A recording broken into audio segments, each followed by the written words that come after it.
right, let's get going. So the video for the first day has terrible quality because apparently OBS can't handle HDR video inputs. So it should be better today. I apologize for the quality last time, but I don't think the slideshow needed particularly good quality anyway. This background does look pretty nice though, I think. Okay, so let's talk a little bit about game design, and then we will get into Unreal Engine. So one of the big things we talk about in this course is like what makes games fun. What goes into a game? And Shift 5, Shift F5, and let's switch out switch this out for something a little darker, huh? There we go. Okay. Don't burn people's faces. So we're going to talk about game design principles. All right. These are the elements of game design. It's called Week 1 because I originally only taught this class during summers. And so there was Week 1, Week 2, Week 3, Week 4 that had different themes. And now it's an 18-week class, so don't pay too much attention to that. So game design principles. So what kinds of things go into a game and make it fun? Or not fun? Which happens a lot too. Okay? So I want all of you to be interactive and responding on Discord, because if I just talk about these things without any response, it kind of feels a little weird, you know what I mean? So most games will start with something like, got it, hello again. Most games will start just as the twinkle in the eye of some sort of game designer. Maybe you have an idea for a game you want to see. I want to make Rock Band with real instruments. You know, there is Rocksmith, which you can see there. It's inverted. There we go. That's my game controller. It's an actual bass guitar, but it's a game controller for Rocksmith. And yeah, Rocksmith is pretty good, but it only does guitar and bass.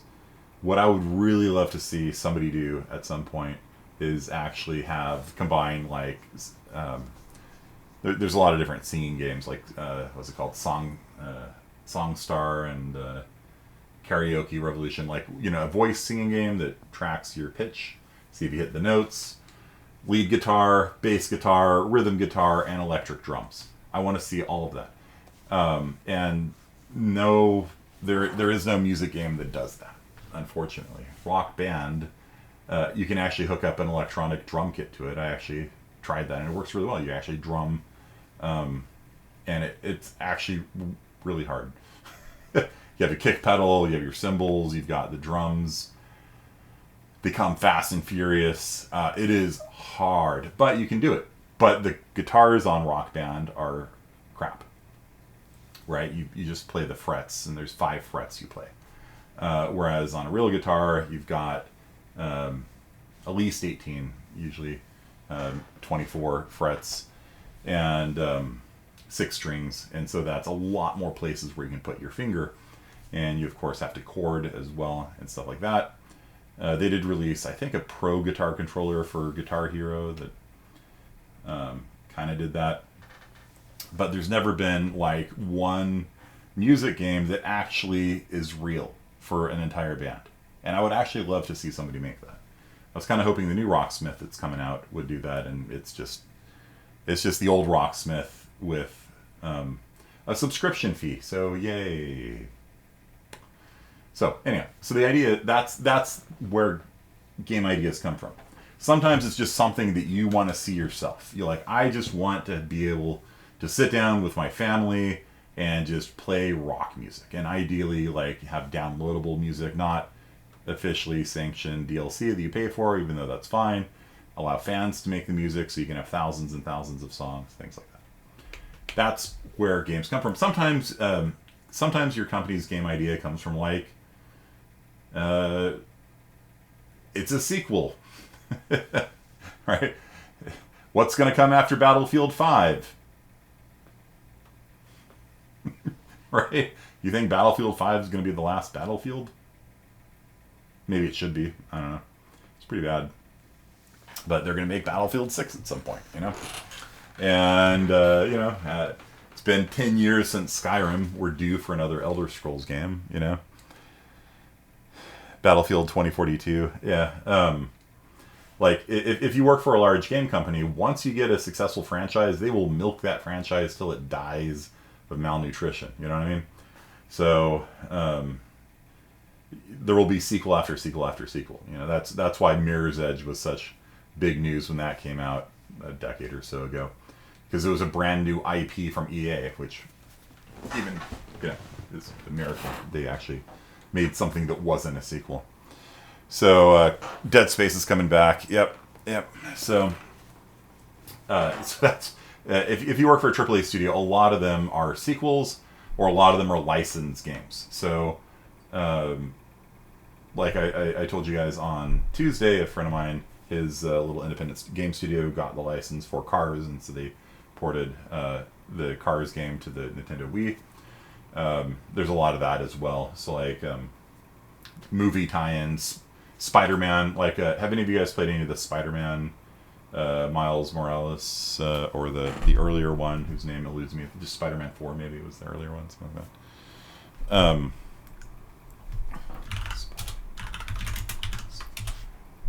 What was the name of it? Marvel's Spider-Man 2018 video game, just called Spider-Man. Okay. And then there was Miles Morales also, right?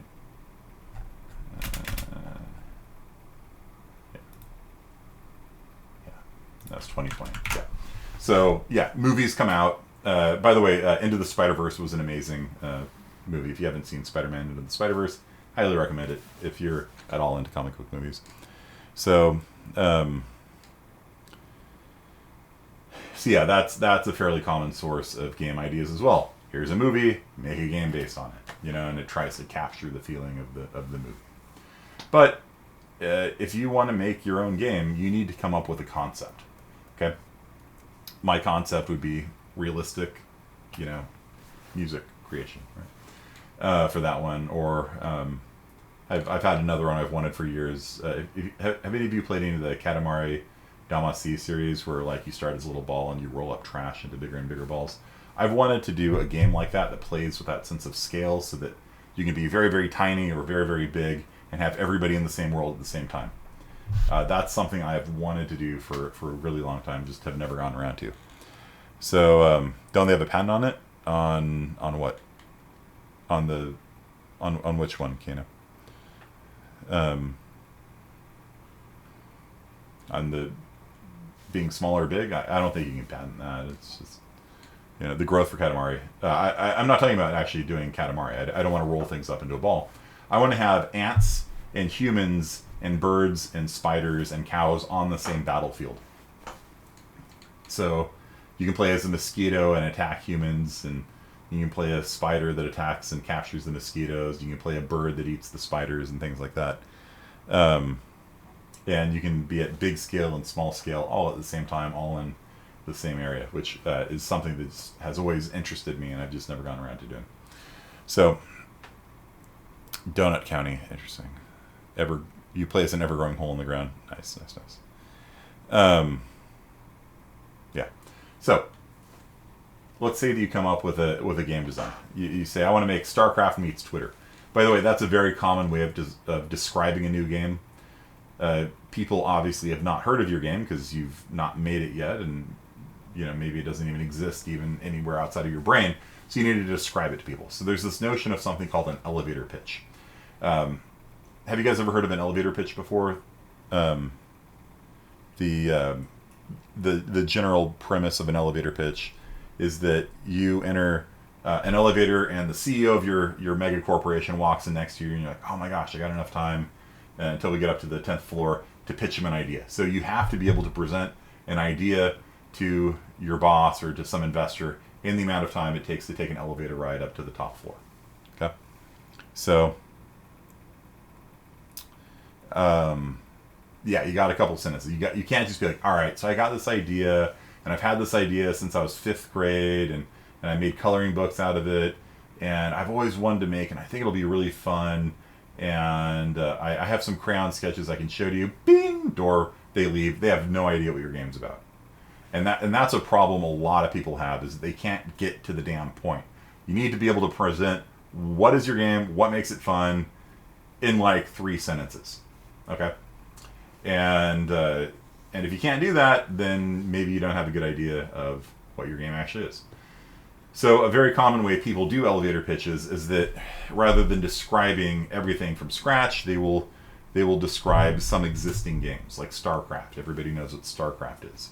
Everybody knows what World of Warcraft is, right? So if you're going to make an MMO that's going to be and it can't be the same. You can't just be like, we're going to do World of Warcraft but better, because you're not. You're not. Like, even though Blizzard is apparently a giant dumpster fire of a company, they have a lot of time and effort spent into building up World of Warcraft. There's a lot of content there. You're not going to be able to do World of Warcraft but better. You're just not. You know, Microsoft tried that and failed, right? And that's Microsoft.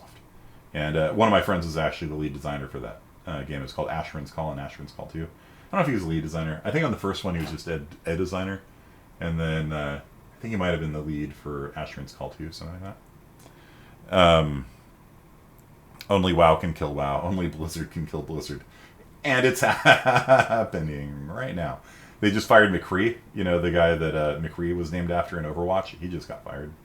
So, yeah. Yep, McCree's out. And there's a petition right now to rename McCree in Overwatch. So,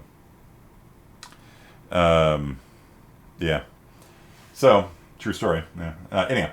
So, you know, if Microsoft can't kill WoW, you know, like, do you think you're going to be able to do so with your indie game? With you making all the art and music and game?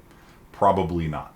So what you need to do, if you want to compete in the MMO space, you need to find your own twist on things.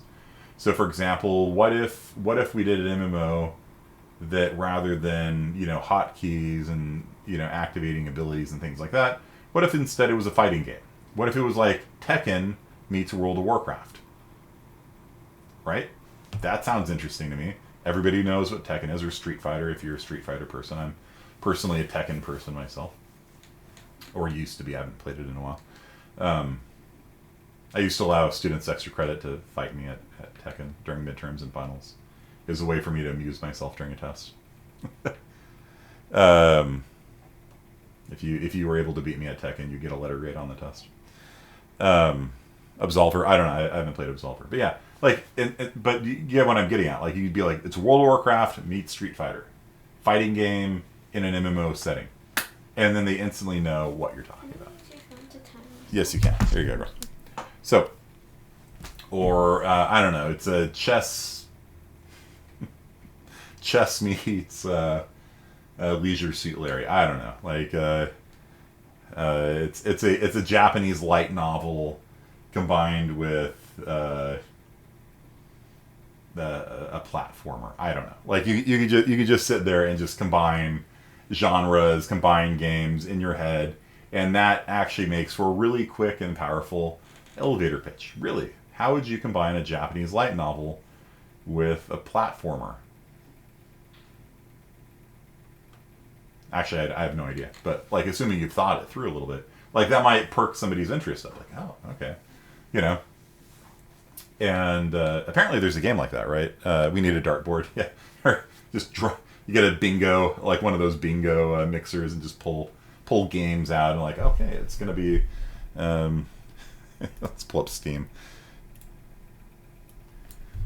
All right, it's going to be Car Mechanic Simulator 2021 mixed with Grand Theft Auto. Actually,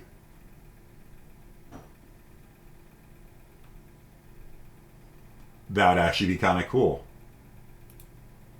Right? Because, like, you could steal a car, and then you could take it into the shop and, like, customize it. That would actually be pretty amazing. Yeah, okay. So, you know, you just get your bingo thing and take game names out, and there you go. There's an idea for a new game. Yeah, that was surprisingly good. All right, Back for Blood Back for Blood 4 mixed with lawn mowing simulator.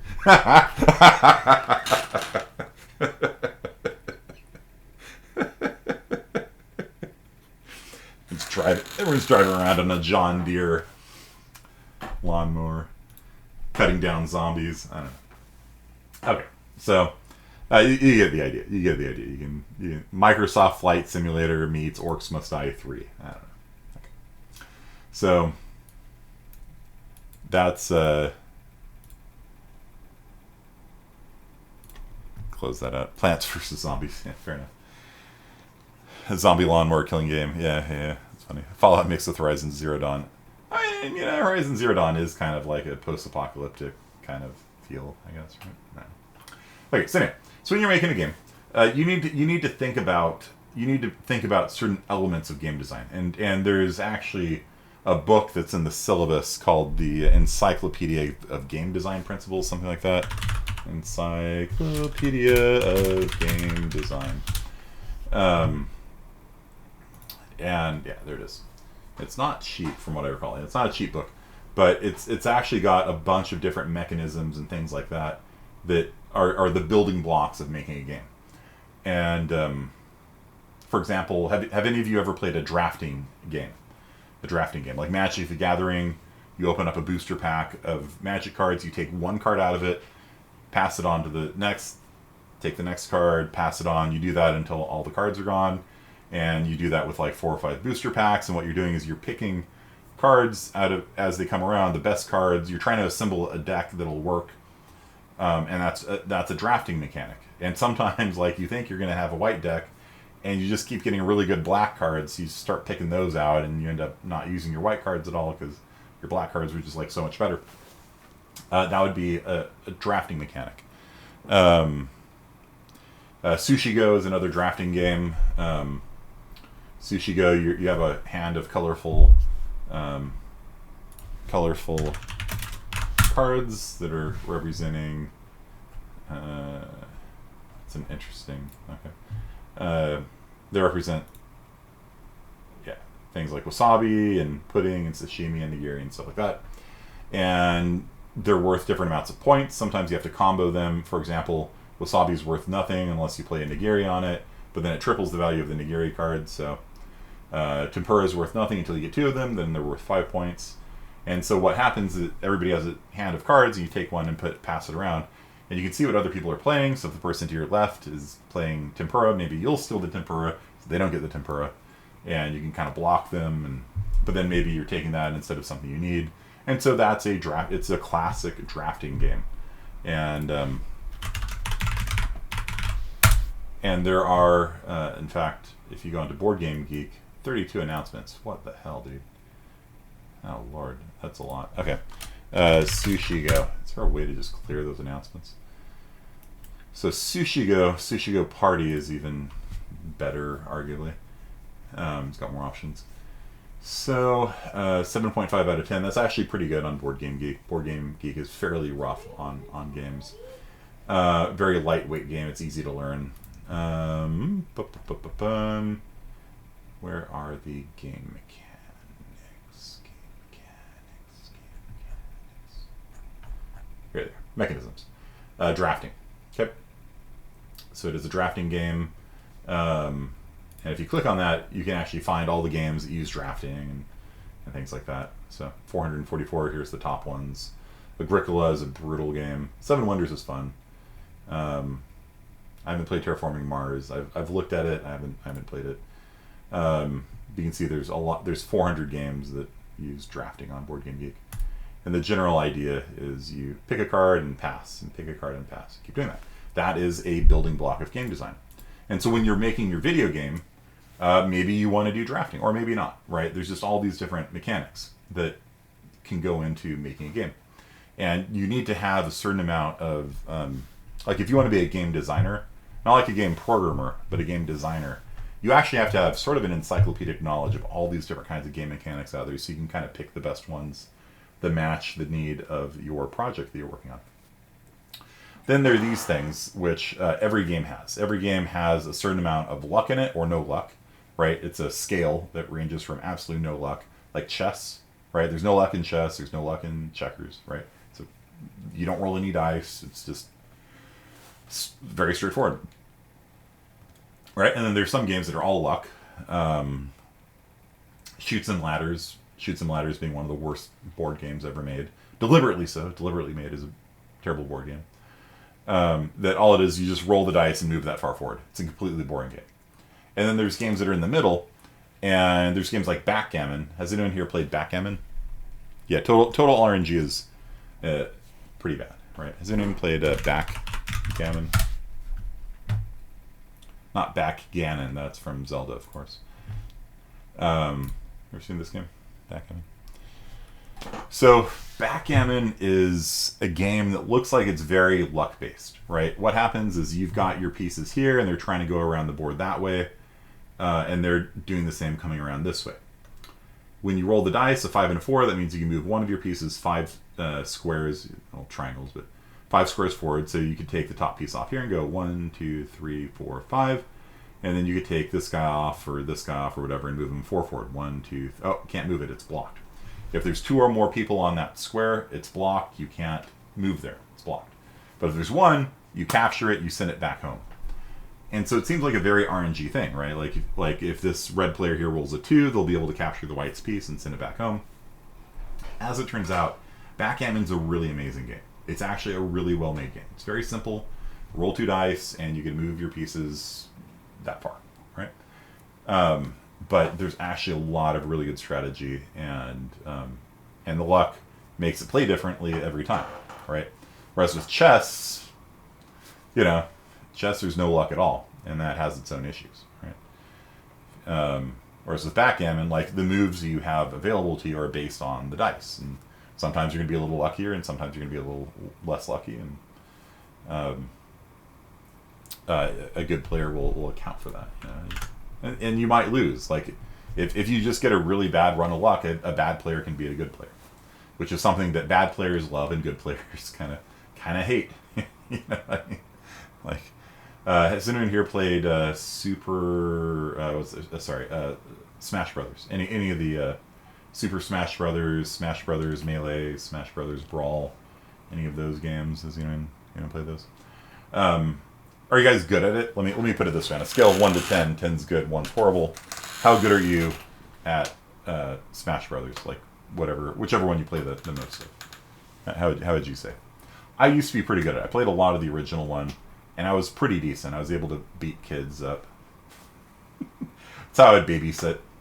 I'd just bust out Smash Brothers, and I'd have a whole line of kids. And my college roommate and I, we got a free ski trip to Mammoth, which was nice. All we had to do was babysit the kids. It was a group of older people. And so they're like, we'll take you and we'll put you up in a condo. All you have to do is babysit the kids at night. And I was like, done. So I took Smash Brothers with me. And my buddy and I, we'd do 2v2s. We'd just sit there and crush the kids over and over again. And then I went and played Smash Brothers recently and realized I'm actually quite terrible at it. So who knows? So 6036, yeah. Haven't played in a long time, yeah. So do you play with items on or off? For those of you that know what I'm talking about. So for those of you that don't know what I'm talking about, in Smash Brothers items, when you're playing Smash Brothers, these items will appear on the screen, and they can completely change the game. Right, like it's a really luck-based thing. There's a lot of different items that can appear. Some of them will turn you into like a 50-foot tall Mario, and you can like pulverize people, and there's just and so people can turn the individual items on or off and things like that. And so Wong, items are dumb, insta kill you. Yeah, that's why bad players like myself like items. And good players keep them, because bad players have a chance to win if items are on.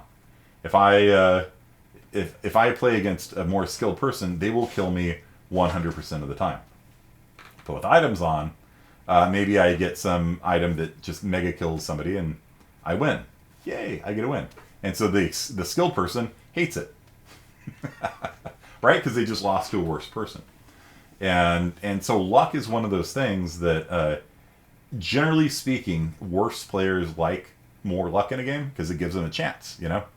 And experienced players don't like luck because then they might lose to a less experienced person. So, that said, sometimes you need to have a little bit of luck so the game doesn't play the same way every time. It's one of those things you have to be really careful about. It's a very strange balance, yeah. So Richard Garfield, who invented Magic the Gathering, has a good talk that you can see on the subject. And so Magic the Gathering has luck in it, you know, but he allows people to control the luck of Magic the Gathering by allowing you to have multiple copies of a card. So in a 60-card deck, you can have 4 copies of one card. That makes it more likely that you will get that card, the card that you need.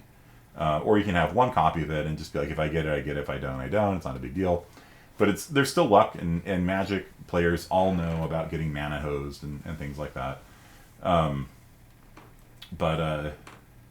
You know, there are means to mitigate luck, and good games will typically have mechanisms like that where it's not just RNG. If it's all random numbers, like it's not interesting. So I think we talked about this. I don't know if did we talk about this? A game is a series of interesting choices. This is my take on. Have I talked about this before? Anyone on Discord? Have I mentioned this? I don't think so. Good. All right. So I literally just taught this class like 2 weeks ago over summer. So when it's like fall semester to spring semester, everything's spaced out. But like when I teach it in fall, I literally just taught this 2 weeks ago. You know, so it's like, did I just mention this? I don't know. Okay, not in this class. Okay. So there's a lot of different philosophies on what makes a game. Ralph Koster thinks a game is something that kind of stimulates your evolutionary psyche, right? Things like first-person shooters are like hunting, right? Like when you're in Call of Duty, you're hunting deer. They're people, but it's that evolutionary instinct to hunt, you know. And games that are like Stardew Valley, right? Like you're growing crops and maintaining a farm, and that's fun somehow. When it's in a game, when it's in real life, we hate it. But yeah, cutting, hey, like it's in the mid. If any of you guys are from the Midwest, you know what I'm talking about. Like when you like have to cut the lawn outside in summer, you know. And yeah, it's a lot more fun to cut grass in the grass cutting simulator on Steam than it is in real life because it is miserable in the Midwest in summertime. You get outside and you cut the grass, you're just like, I am done. I am done today. 100 degrees, 100% humidity. Brutal. So, Ralph Koster's take on gaming is that it's things that kind of spur that evolutionary instinct. My take on games, like what makes a game fun for me, and it's probably different for you, and that's fine. I'm not one of these professors that says you have to agree with me or you fail the class. Absolutely not. But I use Sid Meier's quote here. Sid Meier's is the guy who made Civilization and a bunch of other games with his name on it.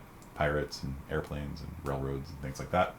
But Civilization, the Civ series, is what he's most famous for. And so he says a game is a series of interesting choices.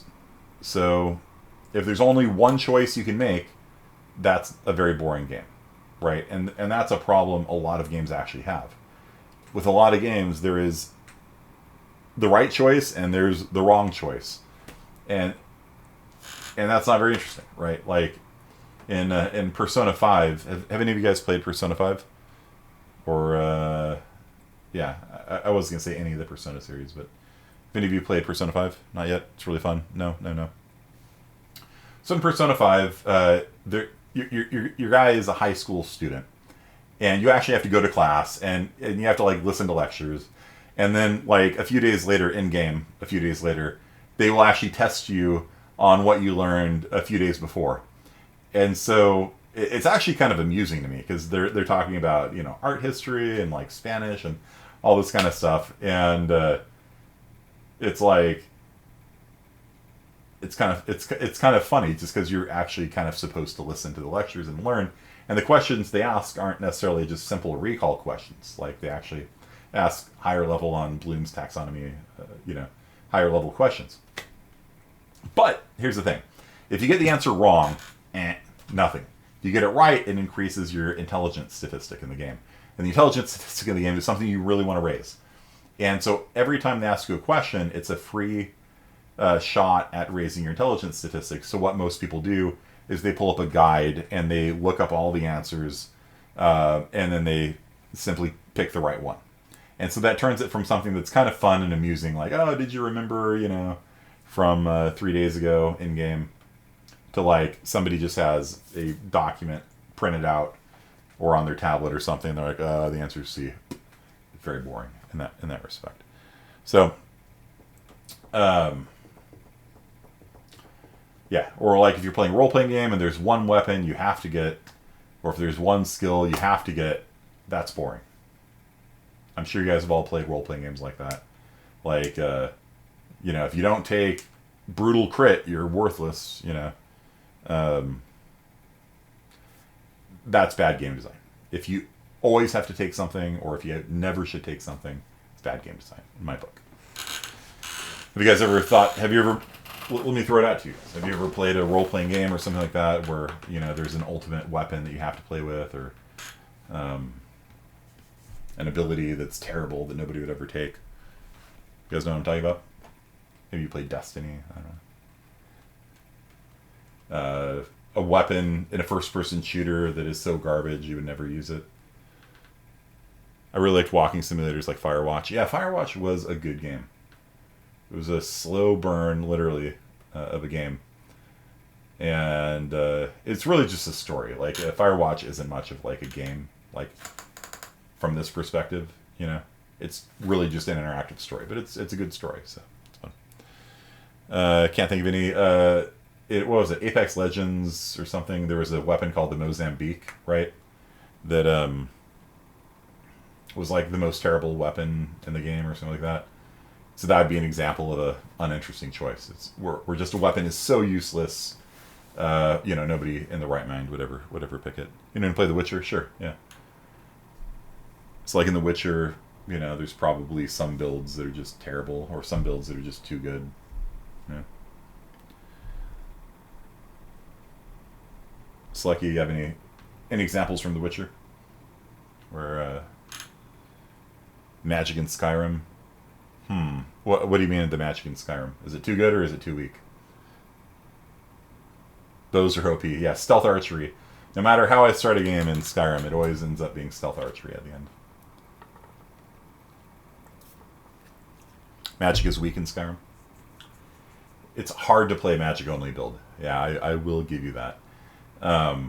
My latest run in Skyrim, I'm like, all right, I'm going fighter only. I'm only putting skill points into the fighter tree, not even like points to make healing better. No level up stat bumps in mana. 100% fighter, and it's a more challenging game that way. When you don't have a healing spell that heals you for anything, it's actually a different game. You can't do the standard alchemy, enchanting, armor smithing, positive reinforcement loop combo to get infinite everything. It's a harder game for sure. Fist only Dark Souls runs.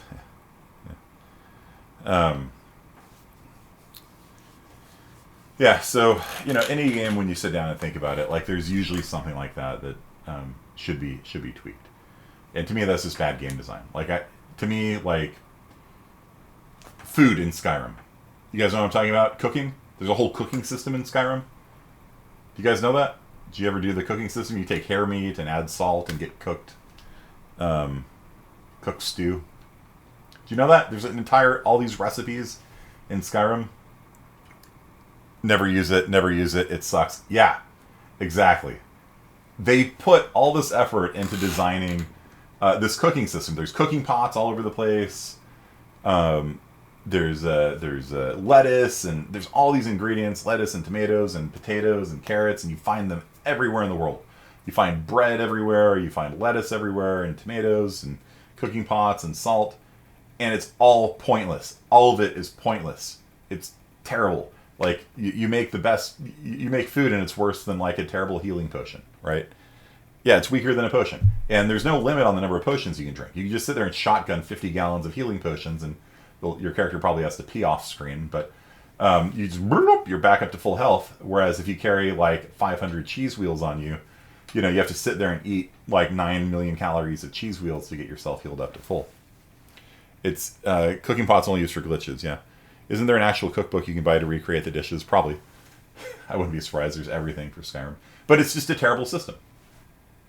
You guys know what I mean? Like, it's just a terrible system. It's not interesting. Like, there's no reason to like get into cooking in Skyrim. It's just bad. It's just like somebody had this idea and they put all the effort into making it, and nobody bothered to like adjust the balance on it and make it interesting, right? There's no skill tree. You can't make the food better. Isn't there like a gourmet, or was that in like Fallout, where like it doubles the buff of food or something like that? It might have been in a different game. No, Divinity Original Sin has a gourmet advantage, or whatever you call it. Make for a good challenge run. Yeah, it's just it just irks me. Like, as somebody who like is a professor of this kind of stuff, although whatever, I'm more of a computer science guy. Fallout New Vegas, yeah. It just bothers me. It's like, why did you go to all this effort? Like, when it's just going to be terrible. Cooking in Skyrim. This is what we're talking about now, girl. Yeah. It's my thing not working. Cooking in Skyrim. So it is not an interesting choice. They should have added like a whole branch of things you can level up for cooking. That would be cool. Cooking locations, recipes. Look at all these recipes. Horker meat, Horker and ash yam stew, venison chop, vegetable soup, apple cabbage stew. And it restores 10 health and 15 stamina. That sounds pretty good. No, because the weakest healing potion is 15 health. Like, it's terrible. It's just so bad. So yeah, that's the kind of stuff that kind of sets me off. Okay, yeah. So should have made it so you have to eat every once in a while. Yeah. Fallout New Vegas had what's called hardcore mode, where you have to drink water occasionally, you have to eat food occasionally. And I beat Fallout New Vegas in hardcore mode, and it wasn't that hardcore. You have like a canteen that you can sip water out of. I mean, I think once in the game I was forced to drink radioactive water, which was dirty water, which adds to your rad count, but then you just drink a little rad away and it goes away anyway, so it's not a big deal. You can always drink out of a toilet if you have to. and it's radioactive, right? So you just sit there and suck down water out of a toilet, and then you drink some rad away, and you're fine. But Dad, you said there's like a part of like the back part is actually clean. In real life, yeah, the back part's clean. But in Fallout New Vegas, all the water is radioactive, except for there's very few places where there's actually clean water in the game. That's why you start off in Good Springs, which is actually, did you guys know that? It's actually a real place. Yeah, you can find purified water, but it's a lot more rare than dirty water. Good Springs, Nevada. I thought they invented it for Fallout New Vegas, right? Because it's a place where you can get fresh water. I mean, it's clearly the newbie zone because there's fresh water available there. They have water purification plants. But no, it's actually a real place, Good Springs, and so it's a real life newbie area, and it's not too far from Vegas, and I think Prim is around here somewhere. There's Prim down there, yeah. So a lot of times you go to Prim first and then make your way up to Vegas. There's Death Claws in here. Yeah, blew my mind. I was like, oh, it's a real place. It's cool. Okay, so when you're making your game, there's things you have to think about, like what genre is it? First-person shooter, a real-time strategy game, like a you guys all know what I'm talking about, right? Europa Universalis, a political simulator, whatever. RPG is kind of... What are your favorite genres? For me, it used to be first-person shooter, and then I sort of got bored of the whole genre, because they're all kind of... It's like, here's an MP5, and it has 30 shots, and they reload the same way and they shoot the same way. And I don't know. Here's an AK-47. You know, like, I don't know. At a certain point, like, all the weapons in first-person shooters all just started feeling the same and feeling very samey to me. First-person shooter for Wong. What's your favorite first-person shooter, Wong? Survival games. Yeah, survival is, like, really taken off in the last 5 or 6 years. Team tactics, yeah. Roguelikes, yeah. Roguelikes have been coming on strong, too, as well. Valorant and Call of Duty, yeah. Yeah, Call of Duty, I can't do it. Team Fortress 2, I like Team Fortress 2. I like Team Fortress 1, obviously. Enough to mod it. I kind of like stealth games, too. One game that I've been playing a bit of recently is Sniper Ghost Warrior Contracts 3, if I'm saying the name right. Sniper Ghost Warrior Contracts 2, sorry. Sniper Ghost Warrior Contracts 2. It's a long-ass name. And it's basically, here's a shot that I took from inside of the game. So it's what's fun for me about it, and Raph Koster, it's a hunting game, right? So you have to stealth around and pick off people from stealth. And so, this is like 700 feet away. And the game has bullet drop and wind. So when you shoot it, the bullet actually travels in a parabola based on gravity, and wind will push it around as well. And if you miss, it alerts everybody in the area. And they start shooting at you, and they have mortars that start blowing up the ground around you and stuff like that. If you kill a guy, though, that's silent somehow. I'm not sure how. I'm not sure how hitting somebody is quieter than missing somebody, but that's how the game works. And so it really encourages you to headshot. If you hit them and they don't die, also, that just makes them mad, and everything alerts. So you basically have to headshot 30 or 40 people in a row to perfect clear one of these fortresses or something like that. And you oftentimes have to move into different angles, and they have people with binoculars up there scanning around, so you have to pick those people off first and stuff like that. So every base is like a giant puzzle, and you have to slowly pick off, the isolated people that nobody else can see. Because if somebody sees a dead body, they alert as well. So like you pick off the people on the roof with the binoculars, and you pick off the people that are isolated, and then if there's a guy patrolling over to them, you have to pick them off before they see the dead body. And it's like these knots that you just have to sit there and kind of pick apart. And so like an encounter like this that would have 30 or 40 different people in it, I would probably spend 2 or 3 hours like solving it, you know what I mean? So yeah, and so you zoom in, like some of the shots are like from a mile away, right? Like the game has these really big battlefields, and it's kind of cool. AI is really dumb. AI is stupid in the game, but it's a fun game, and yeah. So that's a first-person stealth game, maybe. Yeah, like Hitman. Yeah, Hitman is a lot more close range, though, right? So in Hitman, same idea though. Like there's people pathing around, and you have to like take the guard out so that when you take out this guy, the guard doesn't walk over and see you. So you have to hit this guy first. Yeah, the new Hitman games are actually really good. Yeah. Played Overwatch until Blizzard killed everything. Anyone here play MOBAs? Here's the Storm I played a fair bit of. League of Legends, obviously the important one, but there's also Defense of the Ancients, obviously, is the original. So yeah. So when you make a game, you need to think about genre, and you need to think about genre conventions. So you need to think about what kinds of things are commonly done in the genre, what kinds of things are not done, and you have to decide either to follow the rules or not follow the rules. And that's usually most games will put their own twist on things, and then if those twists become like everyone likes it, then they become genre standard. Right, like originally in first-person shooters, you didn't heal.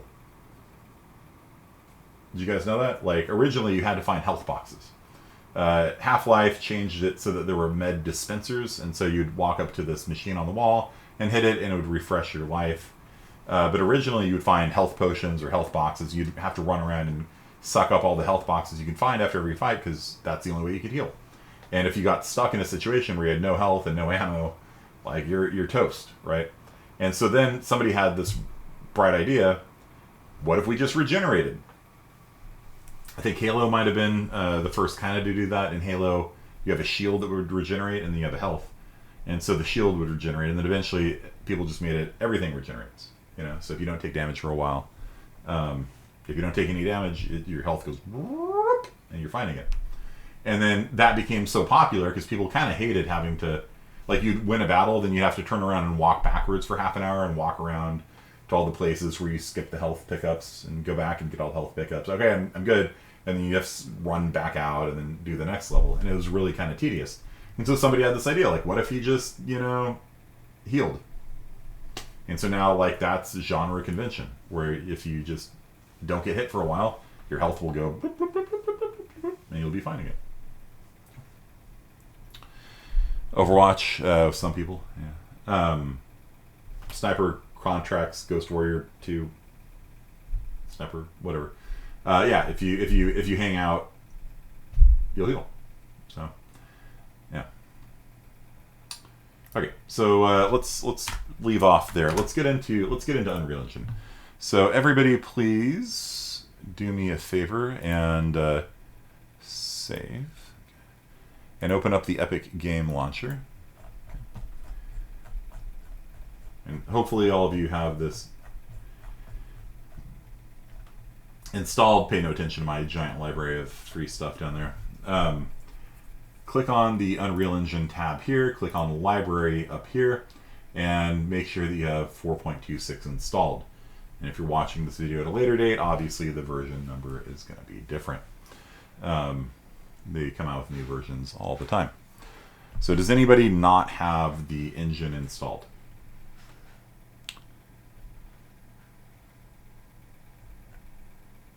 Nope, everyone's good? Y'all got it? If you need to update yours as well, okay. If you don't have it installed, you just watch and then come back over after class when I upload the video, and you should be able to follow along.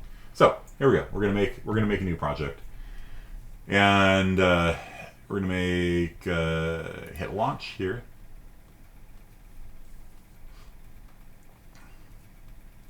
And you'll see it's on the other screen. You can't see right now. It says Unreal Engine loading. And we're going to create a new project. I create a new project every semester. And I've got some downloaded things as well here. When you hit launch, you're going to see select or create new project. So I could launch one of my old projects that I wanted. I am just going to create a new one for y'all. So I'm going to click here on games. Ignore these options here. I'm just going to make a game, hit next, and then if you watch a lot of tutorials online, they have you create a blank project. I don't really recommend that. I recommend starting with something that's been made and then modifying it. And so if you don't want something in the default, you can just delete it or ignore it. So there is the third-person template where you can kind of see yourself running around. Or there is the first-person template, which is what I usually use in this class, where it's like a first-person shooter game. Which one would you guys prefer? You wanna do a first-person shooter, or you want to do a third-person? It's not a shooter; it doesn't have shooting built in. You can add shooting, I guess. What do you feel like? One vote for first, one vote for third. Third.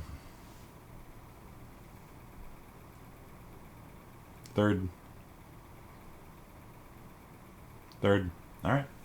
Third it is. In that case, I don't actually have to make one, but because I'm doing that for my IS-50B class anyway.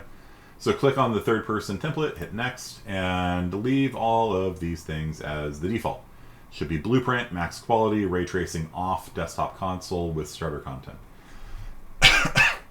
Some of you with RTX cards might be tempted to turn on ray tracing. It is not. It's not especially well made. Let's put it that way. I turned it back on again. I wanted to see if it had gotten better, and it's still pretty kind of buggy. So I would use ray tracing off. Just use a traditional rendering system, desktop console, and with starter content. If you leave off the starter content, then you're going to be missing some materials and things like that we'll need. Okay, so just leave all these things on the default. Down here, I've got a folder set up for all my different UE4 projects. And just, I'm going to call mine Fall 2021 or something like that. And then hit create. I've already actually made mine, so I'm just going to cancel and pretend that I just clicked OK there and launch Fall 2021. Yep. And when it launches, you will see something very close to what's about to appear on the screen, minus the paladin in the ninja idol pose right in front of me. So you're going to see something that looks just like this, except you will not have a person in full plate doing a ninja crouch. Just kind of amusing, honestly.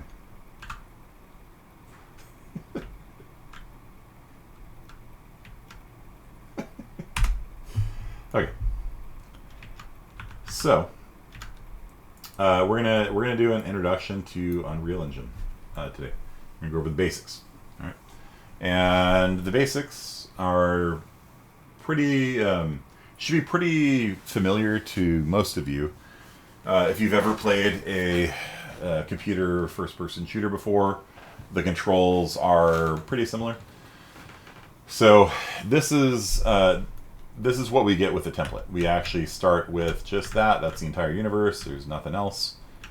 It starts off with a character right here. There's a camera that follows you around behind you, and that won't be in your world. I added the paladin here. I'll put that. Okay. So this is what your world should look like. Okay. Now, first things first, how do you move the camera around the world? So I'm holding down right mouse button and clicking and dragging. If you are using a laptop with a touchpad, then this will be a little bit awkward to do. Okay. So just click and drag with your right mouse click. I would highly recommend that you get like a mouse or hook up a real mouse if you're using a laptop. I've done it using a laptop before. It's just a little weird to like hold down the right button and then use the little touchpad at the same time. It's a little weird. Highly recommend getting a mouse. So right click and drag and it'll move the camera around. Now, you saw me moving around in the world like this. You can do so as long as I'm holding down right mouse click. I'm holding down right mouse click right now. If I use W, I walk forward. S, I walk backwards. A to go left, D to go right. So the classic first-person shooter controls, WASD, W is forward, S is backwards, A is left, D is right, work in Unreal Engine. As long as you're holding down the right mouse click. So as long as I'm holding down right mouse click, I can W, A, S, D, and move around that way. Okay? There's also E and Q, which allows you to control your altitude while you're kind of looking at something. Okay. So that is your basic way of sort of navigating around within Unreal Engine. Okay, I'm going to let off the right mouse click and the camera will stay there. I can move my mouse around. Moving my mouse around, not clicking anything. The camera stays there until you hold down right mouse click and WASD again. So if you want to click on something, you just left click on it. You can see that there's like this little maze thing here, and it's composed of like these different blocks, basically, like that. And if you want to delete something, like this help button here, which third-person game with blueprints, 22 unavailable videos are hidden. Well done, Unreal Engine. Well done. So if you want to delete this useless thing here, you can just click on it and you'll see it highlights, and then you can hit the delete key. Bloop, and it's gone. It is now deleted. If you want to bring it back, you can hit undo, Control Z, but I want it gone, so I'm going to delete it. Okay. There's some text on the ground here, so you can just click on the text if you want, or you can click on that little icon right there. And if you want, you can change the words, yeah, right here. So in the bottom right part of the screen is something called the details panel. So every time you have something selected, the details for that thing will appear down here in the bottom right corner of the screen. So with third person selected, I can scroll down in the details panel. You'll see right here it says third person. And I can erase that and say IS50A is awesome.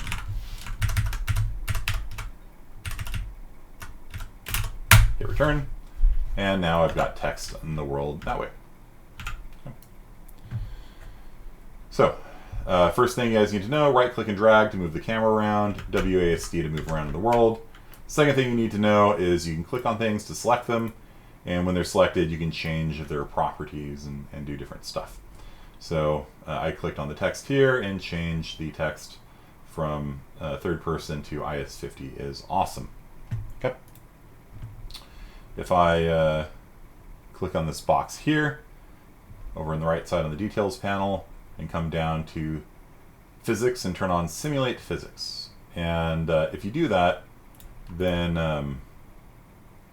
you can push it. Look at that. Yeah. What do you think? What do you think? Yeah. Push it around. Okay. And you know, if you were to like put it on a ledge or something, I'll show you how to move it in a second. Do that, hit play, the thing will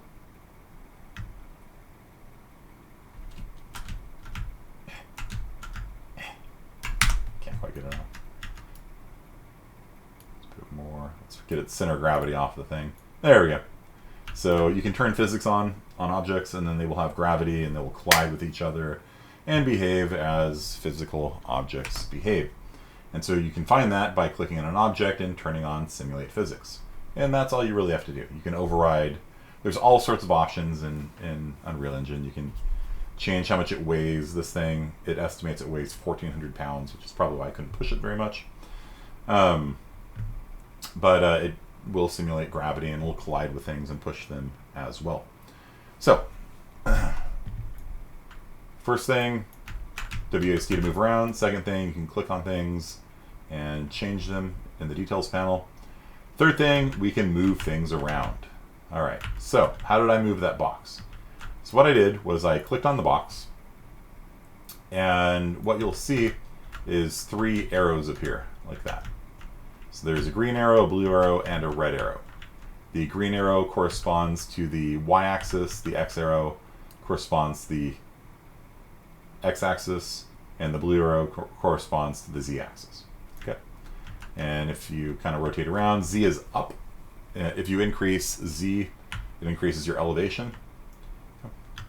Z is always upwards in this environment. It's not the case for every 3D game engine, but in this one, Z is always up. X and Y are lateral travel. Like when your character walks forward like this and this, they're moving in the X and the Y directions. Their Z is constant. Okay. So if you want to move something, click on it, and then when these arrows appear, just click and drag on the arrows. Look, hey! If I move over the green arrow, you see how it highlights? So I move over the green arrow, it highlights, I click and drag, and now I can slide it around, and it slides only in the Y direction. So no matter how I move my hand up and down this way, it constrains it purely to a one-axis movement. And that's actually what we usually want when we are working with 3D environments. Because if you do free move, which you can actually do by clicking on that ball in the center there, that, it's actually really hard to control where it ends up. Like if I'm going to try and place it over here, I can't control the depth and the X and the Y really with any sort of precision.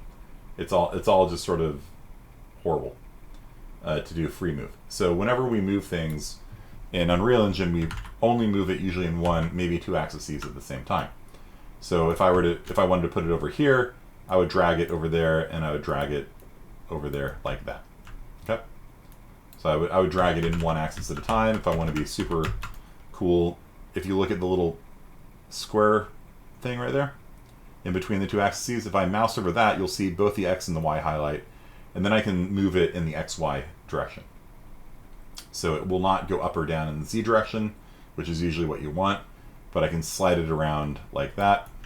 Now if I want to drop it to the ground, I can, of course, move it down in the Z direction. There's also a shortcut for that, which is called end. So if you hit the end key on your keyboard, it will snap to the ground. And that's a really nice thing that all of you should do, because it's very common for people to leave a little bit of, like if you're just eyeballing it, you either go too far and the thing's now underground and the physics engine won't know what to make of it, or you leave it a little bit above ground and then the players will see that your thing is hovering in midair, and Cyberpunk 2077 will get delayed for another 6 months, right?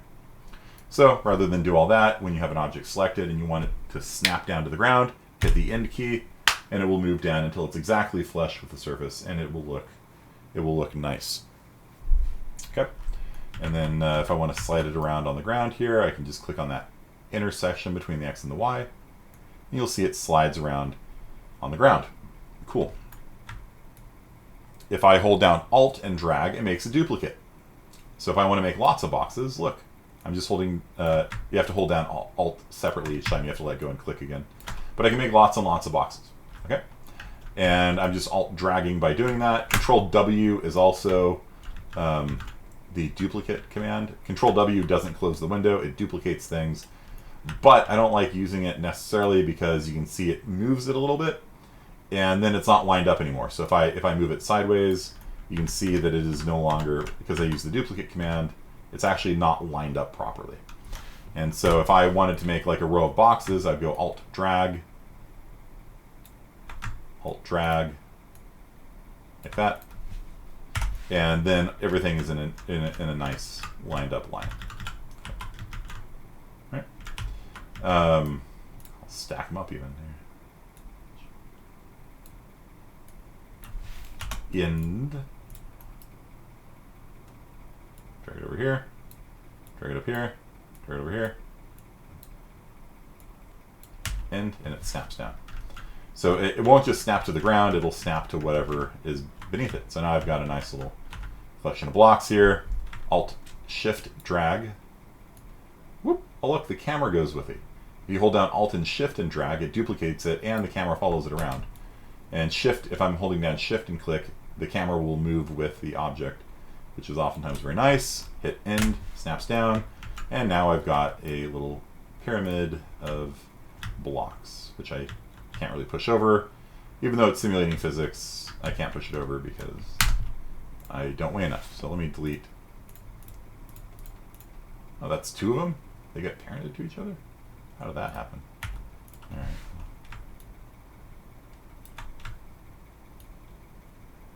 Let's take that out. Let's see what that does. Good. So you can see the physics engine is simulating the collapse of the tower. But they're kind of balancing each other out. It's kind of cool. Okay, so first thing, WASD to move around while holding down right mouse click. Second thing, clicking on things so we can change their properties. Third thing, you can drag things out using, while they're selected, this has to be highlighted here. If it's not highlighted, click on that little arrow thing there, and then that will bring your arrows back, and you can click and drag them around. Now, next tool, rotating.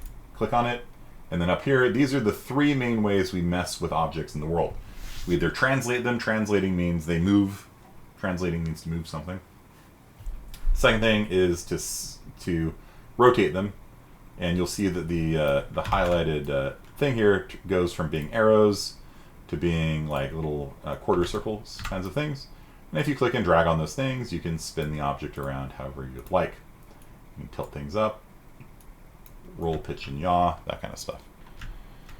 Yeah, first one's translation, second one is rotation, third one is scaling. And scaling works the same way. Scaling, though, we rarely scale in one axis. With translation, we usually we usually translate in one axis. When we rotate, we normally rotate in one axis. With scaling, though, we usually do all three at once. Otherwise, the thing gets kind of weird and lopsided. With a box, maybe it doesn't matter so much.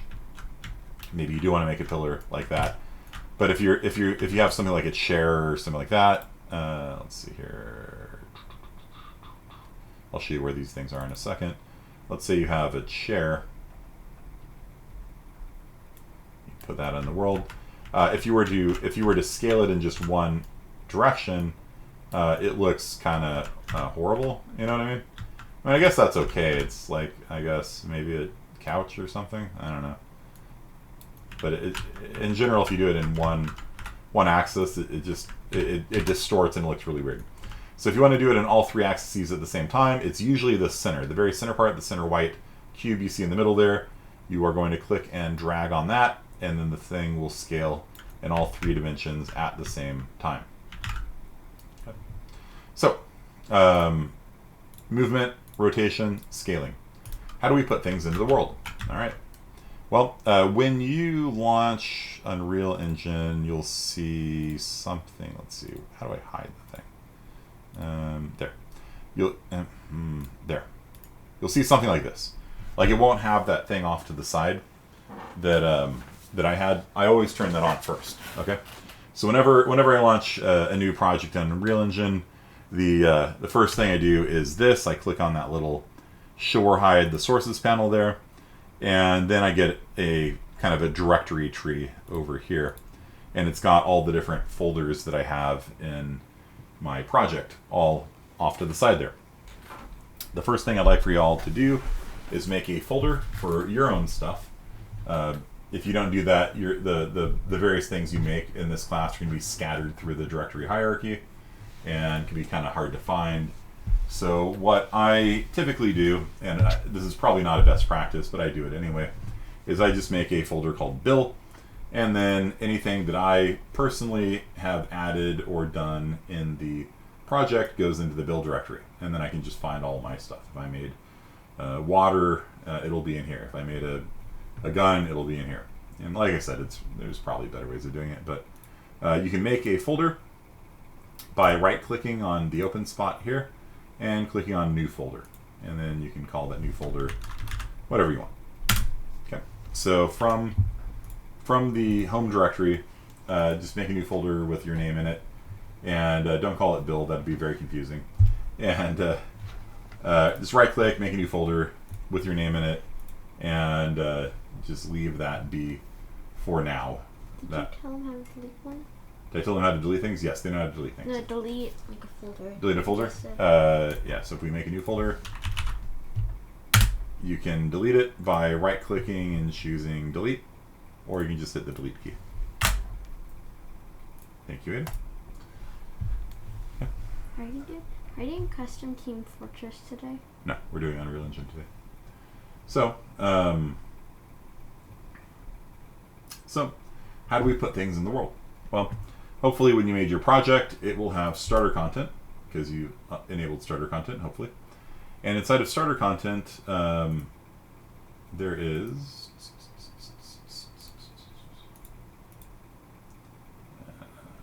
where are you? View options, list. No. Options, columns.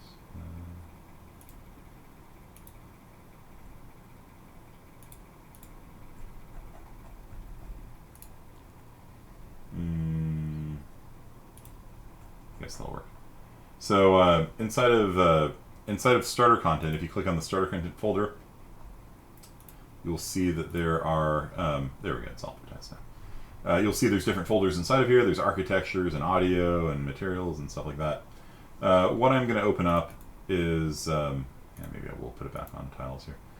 What I'm going to put into the world is a prop, and the prop is called the round table. Okay, so if you want to add an object to the world, you just go from the content browser. The content browser is the middle bottom part of the screen. The bottom right part of the screen is the details panel. The middle bottom is the content browser, and just click and drag it out. Look, no hands. My daughter's doing it for me. And then it appears in the world. And then once it's in the world, you can translate it, rotate it, and scale it to suit your fancy. So you're just going to drag out a bush. There you go. Oops, what happened? Maximize that. Okay. All right. Put a couch. All right. It might be the same thing, actually. It might actually be the same model. Interesting. Okay, any questions? So, we've learned how to move around inside of Unreal Engine. We've learned how to translate, rotate, and scale them.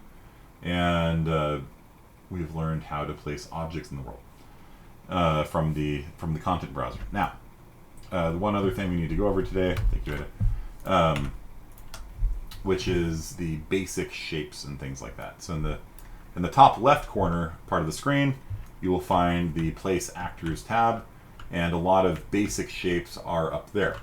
And so your homework assignment for due next Tuesday is to build a snowman. Ada, sing. Do you want to build a snowman? Do you want to decapitate a snowman? Come on. Let's go and play. It doesn't have to be a snowman. Wow, really? Okay.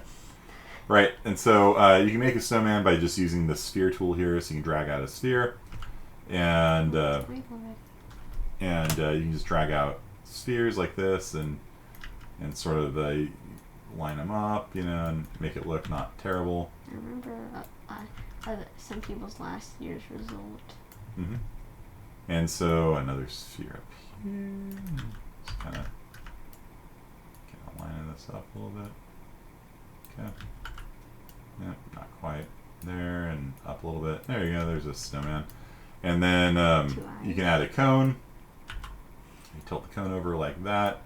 And maybe? Scale it down. Like that. And you can add a nose to it. And maybe a hat? Maybe a hat, sure. Is that a hat?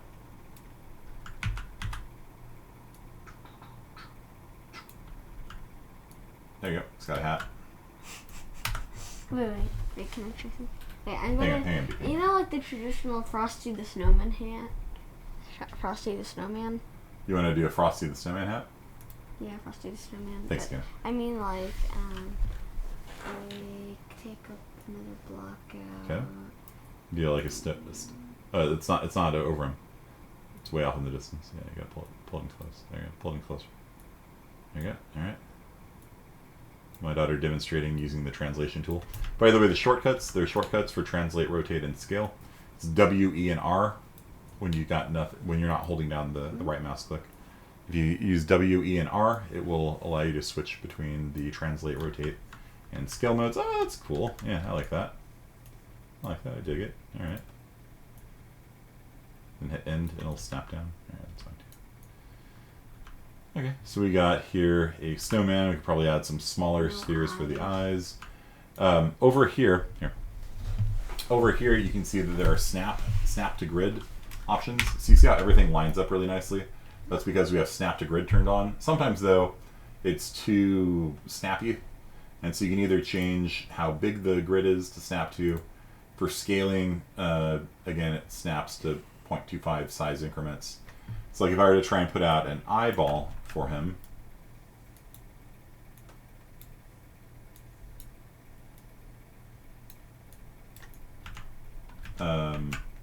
if I hit R, it switches into scaling mode. I can scale it down, scale it down, scale it down, and then it's gone. So this is the smallest eyeball that I can make if I have snap to grid turned on. Okay. And so you can turn off snap to grid like that, and then you can scale it smoothly up or down. What? I'm only scaling in one axis right now. I misclicked on it. Okay, so you can scale it smoothly if you turn off snap to grid. What are you doing, bro? Double eyeballs. Double eyeballs. So oh yeah. two Alt. eyes, Yeah. W Alt drag, and we can do that. Okay, I got a decent. He looks a bit. Decent enough. Decent enough. His hat is very big. Okay. So you can also adjust these things manually. So if you are over here in the details panel, you can see there's location, rotation, and scale. These things you can actually type in directly. So I can lock the three scales like that, and then type 0.1, and it will shrink that down to 0.1 size. So you can kind of manually scale things. 0.5, there you go. So we've got one large and one small eyeball. You don't like that either? How about 0.2, just slightly lopsided? No? Okay, we'll make them even. point 1 and point 1, and we'll pull this guy forward a little What bit. happened to him? There. What happened? There. So we now have nice tiny little snowman eyes. So yeah, again, if you want to adjust these things, like the position on this guy, 540, 560, 540, 560, negative 540, negative 560. Yeah, so if these guys were like off a little bit, like negative 550, like you can see if it's like off a little bit, Looks very chunky. you can actually just come in here and just edit the you just edit the locations and stack them all up nicely. Okay, so the last thing we need to learn for today in our whirlwind tour of Introduction to Unreal Engine is how to add materials to things. Right now it is a sort of default snow white material, which might be okay for Frosty, but kind of is, yeah, it doesn't look exactly like snow anyway. So my daughter is going to demonstrate how to add a texture to Frosty. So that's concrete. He has the best. He has the best. He looks pretty nice. So what did you click on, Ada? You just drag this out on. Now what folder are you in? I'm in materials folder. In the starter content materials folder? Okay. He has a nice vest now. Make him glass. Where's glass? Yeah. Let's make the tiny little white ball glass. The eyeball's now glass. All right.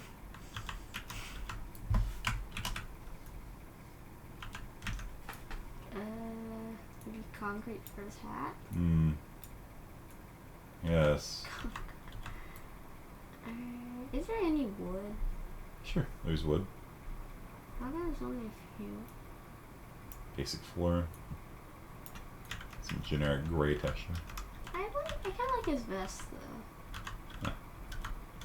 Very colorful. I don't know what happened there. Cool. Is there black, like pitch black or something? Probably make one. E So what my daughter is doing is she's browsing around through the materials folder, and the materials folder is within the starter content folder, and she's looking at the previews here in the tiles view, and then what she's doing, she's just dragging the material onto the object. So she drags concrete tiles onto Frosty's eye, or there you go. So it turns into a gray concrete eyeball. That's pretty nice. Another way you can do it here is while you have the object selected, over here on the right hand side, you can see the materials, and you can, for example, drag the glass material onto there and it becomes glass. It's kind of cool. Or you can just directly select it from here. So if you click on the little drop down option here, you can scroll around and look at all the different options for Frosty's butt. So Metallic. burnished steel, there you go. So it's a metal bark. Something to draw. I was about to draw a second ago. Was it? Yeah. So his head is now chrome.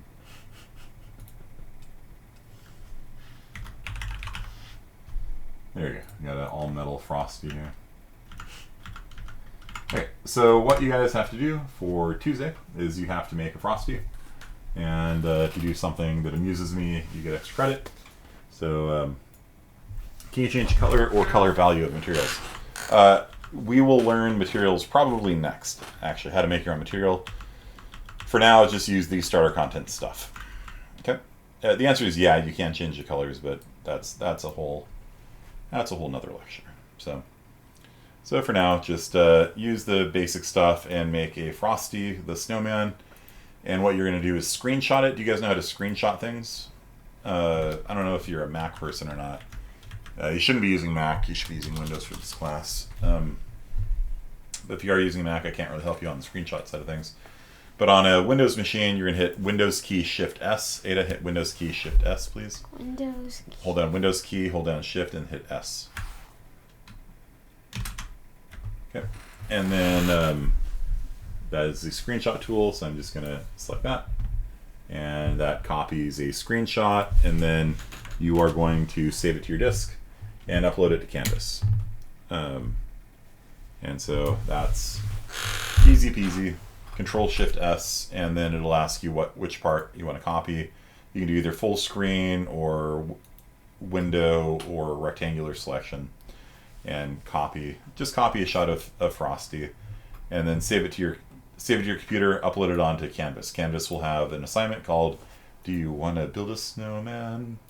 And you just upload the photograph of Frosty, and you get 10 out of 10. It's pretty easy. The extra credit is basically if you either make me laugh or if it's like impressive, one or the other, or both, right? So like when I see that students have really gone above and beyond to do something, I don't know how above and beyond you can really do for Frosty, but obviously for games, there's sky's the limit on complexity. When students impress me with their diligence, with their work, or if it's just like really funny and I laugh at it, then expect to see an 11 or sometimes even a 12 out of 10. But by and large, most students in the class get 10 out of 10s on all their homework assignments. I'm not a harsh grader. Attendance will be taken via a short quiz, as always. I think this quiz is going to be on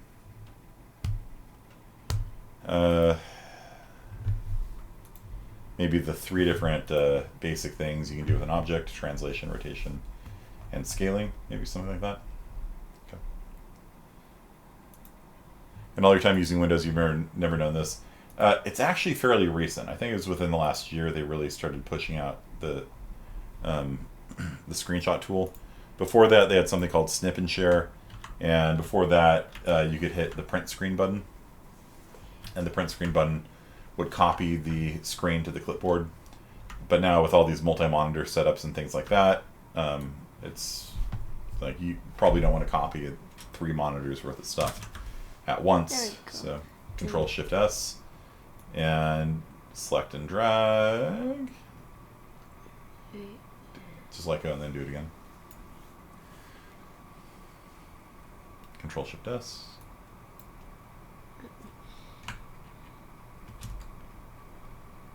Adapter's demonstrating. No, I just want to do this. Okay, Control-Shift-S. Why is it not doing anything? Not Control-Shift-S, sorry. Windows key Shift-S, my bad. There you go. Sorry about that. Windows key Shift-S. Click and drag. There you go. And then you can go onto Discord and paste it if you want. I encourage you all to paste your creations onto the Discord Help Center for IS-50. It definitely adds to the sense of community in this class when you can see all of the fun and interesting things that your classmates are doing in the class. So let's come over here, print screen, and then paint edit. Yeah, you don't need to do that anymore. The new screenshot tool is actually pretty good. So my daughter's added some bushes to its head. that's the rectangular hat, but with the bush texture added to it. So it looks like he's got grass growing out of his head. Okay, we got 3 minutes left. You guys have any questions about this? We'll learn to navigate around, learn how to move things, rotate things, scale things, place things from the content browser, and place things from the place actors. Actually, I have a question. You have a question. Okay. You know how you have these ferns? Do you think you can make like if you win an Olympic in Rome, how you get like that? The wreath, the laurel wreath. Can you do that with that? Yeah, probably. Make a circle or something. What were the 3 things? Translation, rotation, and scale. These are the 3 tools right here. Translation, rotation, and scaling. Those are the 3 ways we typically interact with objects in a 3D game. We move them, we rotate them, make them bigger and smaller. And making them bigger or smaller is fairly unusual. Usually we just stick to one size. So it's typically just translation as we walk around and rotation as we look around. Okay. If you want to play your game, hit the play button. A to hit play. There you go. And you are now playing your game. Can't walk through Frosty. How come you can jump so high? It's amazing. So it's that.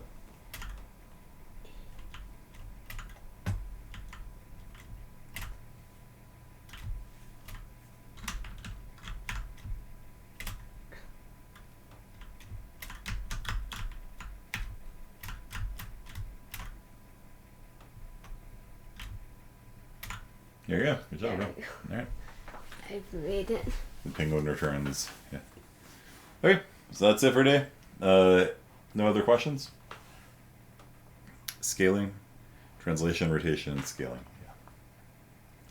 Yeah. That'll be your attendance quiz for today. Hopefully, you will get it. Okay.